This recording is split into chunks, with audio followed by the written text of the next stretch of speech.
Hello, hello mga palangga! Samahan niyo pala kaming kumain dito sa restaurant. Huy, restaurant! Char! Minsan lang kayo makakain sa ganito be. Lubos-lubusin niyo na. Okay, story time. Paano pala ako nakapunta dito sa Taiwan? Okay. Sa mga hindi pala nakakaalam, ako ay taga Iloilo. Tas lumuwas akong Manila para mag-apply papunta dito sa Taiwan. Yes, day. Ilongga ako, day.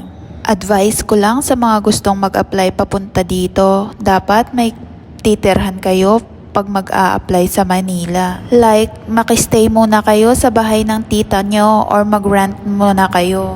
Yes, day, kailangan mo maglabas ng pera pambayad sa rental mo. Pero pag may pamilya ka sa Manila, much better. Pag may titirhan na kayo, yun, start na kayo apply. Madami namang agency sa Manila. Ibibigay ko sa inyo yung mga agencies na pwede nyong applyan. Sa next video ko na lang mga palangga. Kain na pala tayo mga palangga, tinapay na nilamig na kasi nasobrahan na kami sa picture. Yung tinapay, kumunat na day.